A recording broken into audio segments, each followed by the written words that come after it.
Erick Thohir siapkan sensasi panas. Duel menggairahkan timnas Indonesia versus Belanda hampir terwujud. Berikut ini ulasan lebih jelasnya. Kejutan besar. Justin Hubner segera bergabung dengan IFK Norrköping, siap tembus Liga Swedia. Berikut ini fakta benarnya. Piala AFF edisi 2024 mundur, apakah Shin Tae-yong akan turunkan pemain senior timnas Indonesia? Begini keputusan hebat Shin Tae-yong. Nathan Chu Aon ungkap bahaya start syndrome, apakah timnas Indonesia akan terjebak dalam euforia? Begini katanya. Siap bangun Garuda Muda. Indra Syafri ungkap 3 posisi kunci di timnas U20 Indonesia yang perlu diperkuat. Inilah ritual unik dan mengagumkan Ragnar Oratmangoen sebelum bertanding yang meningkatkan semangat timnas Indonesia hingga ke puncak. PSSI tegaskan pentingnya menit bermain untuk pemain timnas Indonesia U20. Erick Thohir berharap ini jadi langkah awal menuju kejayaan sepak bola tanah air. Mendebarkan, Matthew Davis, pemain keturunan Indonesia-Inggris, dipanggil ke timnas U17 Indonesia. Siapa dia dan apa yang membuatnya begitu istimewa untuk Garuda Muda? Berikut ini ulasan lebih jelasnya. Sebelum masuk pembahasan, mohon subscribe channel ini agar tidak ketinggalan berita timnas Indonesia. Erick Thohir siapkan sensasi panas. Duel menggairahkan timnas Indonesia versus Belanda hampir terwujud. Berikut ini ulasan lebih jelasnya. Ketua Umum PSSI yang penuh semangat, Erick Thohir, baru saja melontarkan sebuah pengumuman yang bakal mengguncang jagat sepak bola Indonesia. Dia mengungkapkan rencana super ambisius untuk berkolaborasi dengan Asosiasi Sepak Bola Belanda dalam kurung KNVB yang bisa menjadi langkah luar biasa bagi perkembangan timnas kita.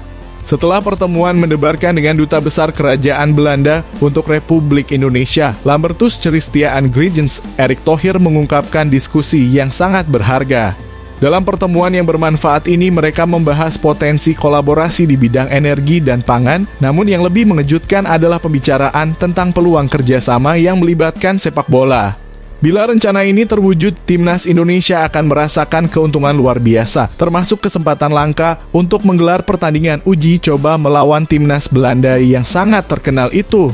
Dan bukan hanya timnas pria yang akan menikmati kesempatan ini, timnas wanita Indonesia juga akan mendapat peluang yang sama. Erick Thohir membagikan semangatnya melalui Instagram pribadinya, mengatakan, "Kami baru saja bertemu Duta Besar Kerajaan Belanda, Lambertus Christiaan Grigens. Kami membahas potensi kerjasama di bidang energi dan pangan, serta rencana kolaborasi antara PSSI dan KNVB. Kami berencana untuk menggelar pertandingan persahabatan di semua level usia, baik pria maupun wanita." Tak kalah menarik, timnas Indonesia sebelumnya sudah pernah bertemu dengan timnas Belanda di laga uji coba pada 2013. Pada saat itu, laga berlangsung pada 7 Juni 2013 di Stadion Utama Gelora Bung Karno, Jakarta, dengan kehadiran bintang-bintang sepak bola dunia seperti Robin van Persie, Arjen Robben, dan Wesley Sneijder.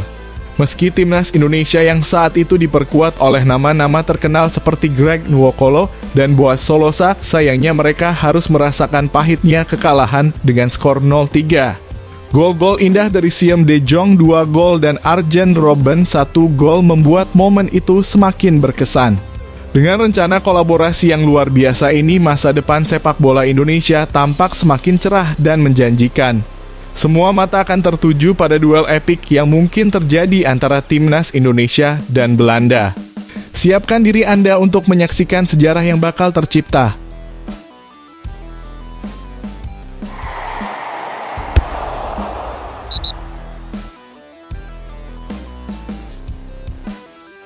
Kejutan besar. Justin Hubner segera bergabung dengan IFK Norrköping, siap tembus Liga Swedia. Berikut ini fakta benarnya. Pemain berbakat timnas Indonesia, Justin Hubner, sedang dalam perjalanan untuk bergabung dengan klub Liga 1 Swedia yang terkemuka, IFK Norrköping. Berdasarkan informasi dari situs resmi IFK Norrköping, Justin akan menjalani sesi latihan bersama tim utama klub tersebut dalam waktu dekat. Kerjasama antara IFK Norrköping dan Wolverhampton terus berlanjut. Dua pemain dari Wolverhampton termasuk Justin Hubner akan berlatih di Norrköping minggu ini, demikian pengumuman dari IFK Norrköping. Justin Hubner yang lahir di Belanda adalah pemain timnas Indonesia yang musim lalu dipinjamkan ke Cerezo Osaka. Kini dia dan Tyler Robertson akan berlatih bersama tim utama IFK Norrköping. Tambah mereka, pihak IFK Norrköping menegaskan ini adalah bagian dari keberlanjutan proyek kami. Mereka akan berlatih dengan tim A. Jika Justin tampil mengesankan selama sesi percobaan, ada kemungkinan besar ia akan dipinjamkan ke klub yang telah meraih 13 gelar Liga Swedia ini.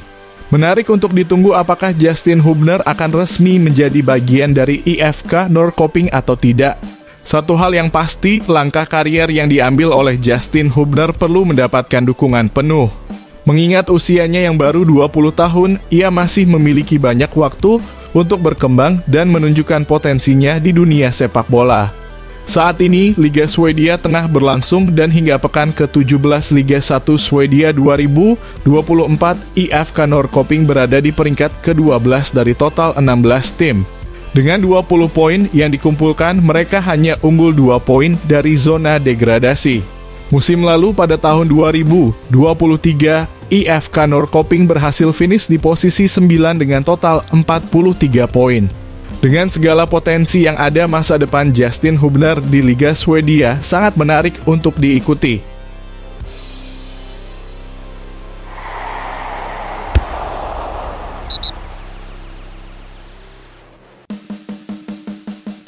Piala AFF edisi 2024 mundur, apakah Shin Tae-yong akan turunkan pemain senior timnas Indonesia? Begini keputusan hebat Shin Tae-yong. Kabar mengejutkan datang dari dunia sepak bola Asia. Kick-off Piala AFF edisi 2024 yang sebelumnya dijadwalkan pada 23 November kini resmi dimundurkan menjadi 9 Desember 2024. Perubahan ini terjadi untuk menghindari konflik antara klub dan tim nasional yang sangat mungkin terjadi. Di akhir November dan awal Desember akan ada matchday kelima dan keenam dari AFC Champions League Elite 2024 hingga 2025 dan AFC Champions League 2 musim 2024 hingga 2025. Dengan banyaknya klub Asia Tenggara yang berpartisipasi dalam kedua turnamen tersebut, termasuk juara Liga 1 2023 hingga 2024, Persib Bandung pengunduran jadwal ini menjadi langkah yang bijak. Sekarang pertanyaannya adalah apakah pelatih timnas Indonesia, Shin Tae-yong, akan memilih menggunakan pemain senior setelah perubahan jadwal ini? Sebelumnya, Ketua Badan Tim Nasional Sumarji menyatakan bahwa Shin Tae-yong berencana menurunkan pemain U23 di Piala AFF edisi 2024. Keputusan ini diambil setelah diskusi dengan Shin dan Ketua Umum PSSI, Erick Thohir.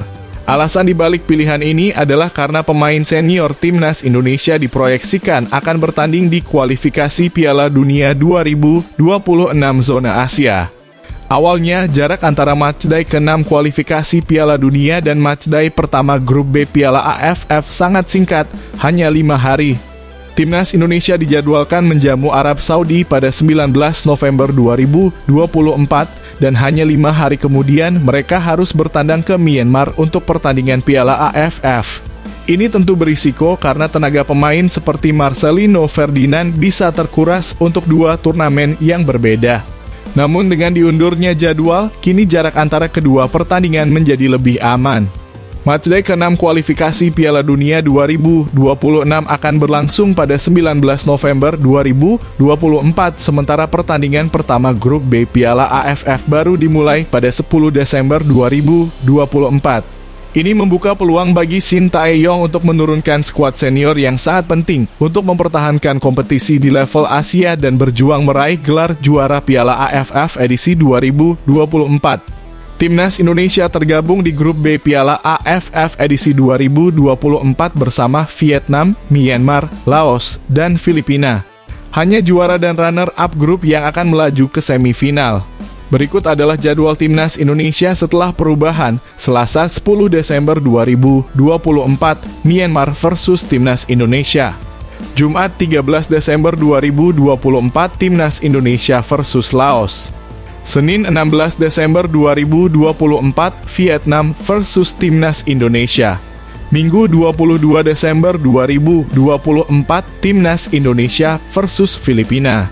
Semua mata kini tertuju pada keputusan Shin Tae-yong.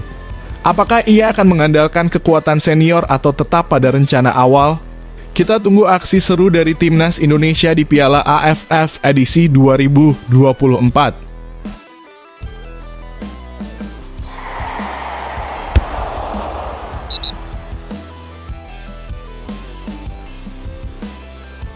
Nathan Chu Aon ungkap bahaya start syndrome. Apakah Timnas Indonesia akan terjebak dalam euforia? Begini katanya, Timnas Indonesia kini tengah berada di pusat perhatian dengan prestasi gemilang yang berhasil mereka raih. Mereka siap melangkah ke putaran ketiga kualifikasi Piala Dunia 2026 zona Asia menghadapi Arab Saudi pada bulan September mendatang. Selain itu, skuad Garuda juga menjadi satu-satunya wakil ASEAN yang telah mengamankan satu tempat di Piala Asia 2027. Namun di balik pujian yang mengalir deras, ada sebuah ancaman mengintai, penyakit yang dikenal sebagai start syndrome. Nathan Chu Aon, salah satu pilar Timnas, dengan tegas memperingatkan tentang bahaya dari start syndrome yang bisa mengganggu fokus pemain. Pujian yang terus-menerus bisa jadi racun bagi kita, ujarnya. Meskipun pujian tersebut memberikan dampak positif baik di dalam maupun luar lapangan, para pemain harus mampu menjaga kendali dan tidak terjebak dalam euforia yang bisa merugikan. Ketika Anda tampil mengesankan, orang-orang pasti akan meningkatkan ekspektasi, tambah Nathan. Namun ia menegaskan pentingnya menjaga fokus dan tidak terpengaruh oleh media atau opini publik. Pemain asal Swansea City ini percaya bahwa mereka harus mampu melangkah dengan percaya diri meski di bawah tekanan dan sorotan supporter. Setiap pemain yang berada di Timnas sudah pasti memiliki kualitas dan kami harus percaya pada kemampuan masing-masing, tegasnya. Dalam pandangannya, setiap pemain memiliki tanggung jawab untuk saling mendukung satu sama lain. Komunikasi yang baik di antara mereka adalah kunci untuk menjaga suasana tim tetap positif dan kondusif. Kami selalu berbicara satu sama lain untuk menciptakan atmosfer yang terbaik agar semua orang merasa nyaman, ungkap Nathan. Dia yakin bahwa kekompakan tim yang terjalin dengan baik adalah kunci dari performa apik Timnas sejauh ini. Dengan suasana internal yang mendukung, pemain akan lebih percaya diri saat bertanding di lapangan. Ini adalah cara kami mengelola situasi ini dan inilah yang membuat kami bisa tampil sebaik mungkin sebagai tim, pungkasnya. Dengan peringatan ini, para penggemar berharap skuad Garuda tetap berada di jalur yang benar meskipun pujian dan ekspektasi terus mengalir. Apakah Timnas Indonesia bisa menghindari jeratan start syndrome dan terus bersinar di kancah internasional?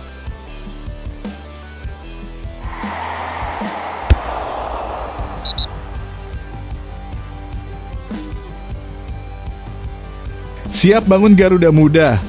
Indra Syafri ungkap 3 posisi kunci di Timnas U20 Indonesia yang perlu diperkuat. Pelatih Timnas U20 Indonesia, Indra Syafri, baru-baru ini mengungkapkan bahwa ada 3 posisi dalam skuadnya yang masih perlu diperkuat. Setelah menyaksikan performa Timnas Indonesia di Piala ASEAN U19 2024, ia mencatat bahwa posisi gelandang, bek kiri, dan bek kanan masih membutuhkan tambahan pemain untuk meningkatkan kualitas tim.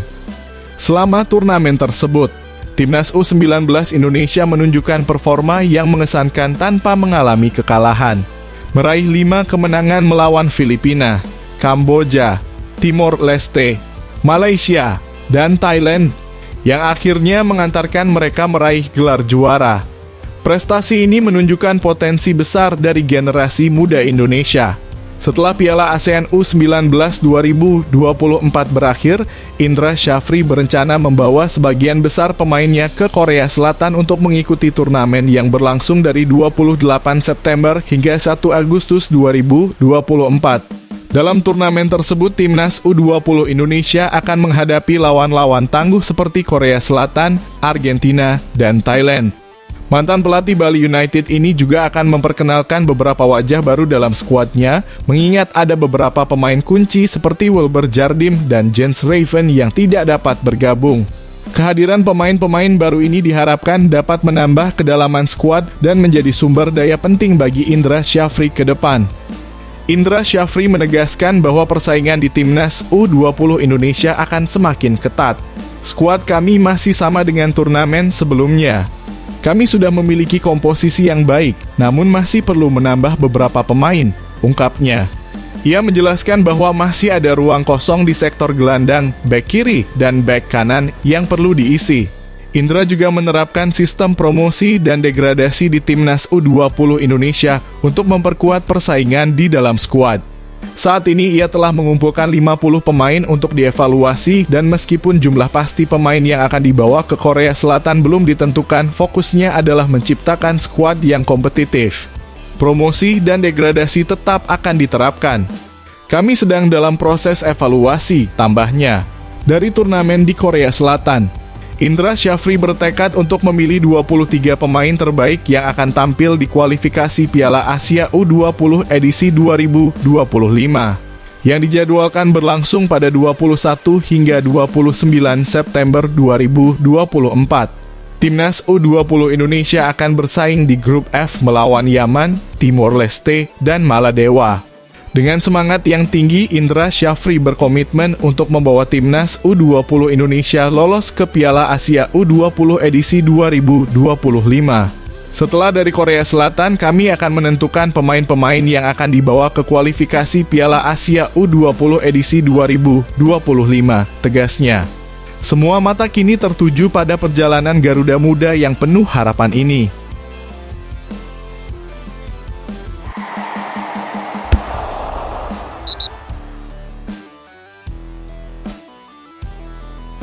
Inilah ritual unik dan mengagumkan Ragnar Oratmangoen sebelum bertanding yang meningkatkan semangat Timnas Indonesia hingga ke puncak.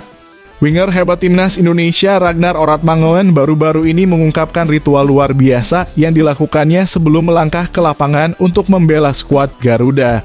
Sebagai salah satu pilar penting di lini depan, Ragnar telah mendapatkan kepercayaan penuh dari pelatih Shin Tae-yong untuk mengisi posisi winger kiri dalam berbagai laga penting. Namun menjelang pertandingan, ia tidak bisa menghindari tekanan yang datang menggebu.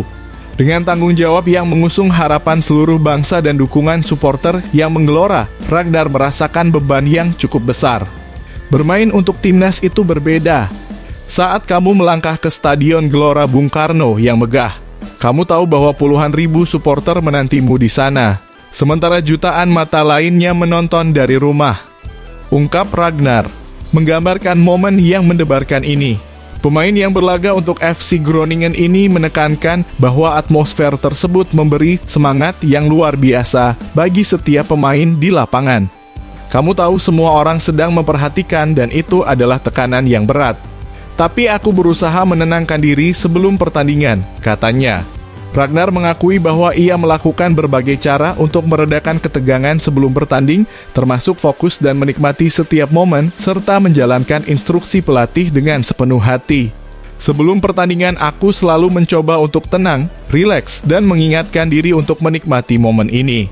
Aku ingin memberikan segalanya sehingga tidak ada penyesalan setelah pertandingan, jelasnya dengan penuh keyakinan. Di atas lapangan, Ragnar menegaskan bahwa tujuan utama mereka adalah meraih kemenangan. Dukungan luar biasa dari para supporter juga semakin memotivasi mereka untuk tidak gentar menghadapi lawan. Kami ingin memenangkan setiap pertandingan. Namun sebelum itu, pastikan kamu memberi yang terbaik agar tidak ada penyesalan setelah pertandingan, serunya. Rasakan energi dari supporter dan gunakan itu. Nikmati momen yang ada, pungkasnya dengan semangat membara. Dengan ritual yang megah ini, Ragnar Oratmangoen siap membawa timnas Indonesia menuju kemenangan gemilang.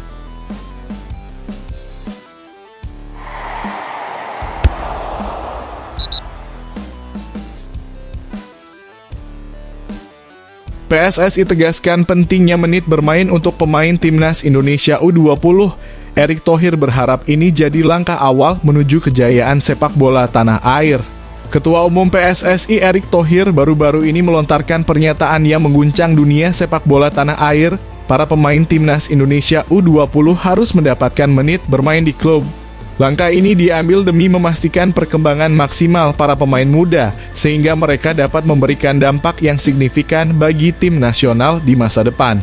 Setelah mencetak sejarah dengan meraih gelar juara Piala AFF U19 edisi 2024 pada 29 Juli lalu. Kini saatnya para pemain Garuda Nusantara kembali ke klub untuk mengasah kemampuan mereka. Dalam momen yang menggembirakan, Donitri Pamungkas sudah tampil mengesankan dengan langsung mendapatkan menit bermain bersama Persija Jakarta di Piala Presiden 2024 pada 3 Agustus. Ini adalah sinyal positif bagi perkembangan bakat muda Indonesia.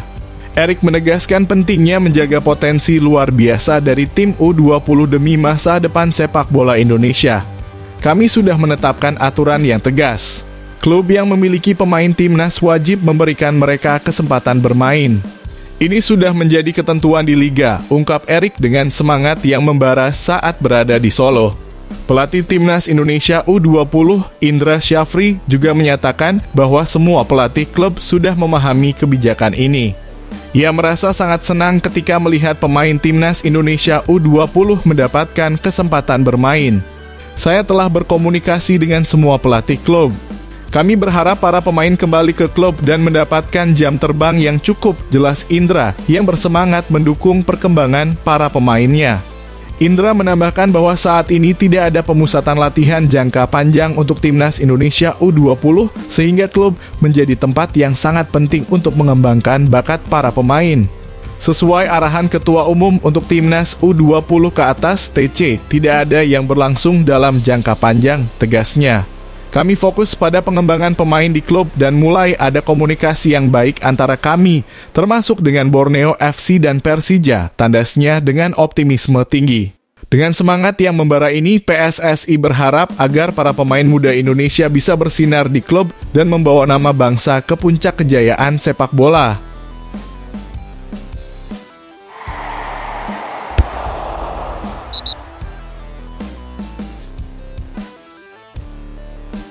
Mendebarkan, Matthew Davis, pemain keturunan Indonesia-Inggris, dipanggil ke timnas U17 Indonesia. Siapa dia dan apa yang membuatnya begitu istimewa untuk Garuda Muda?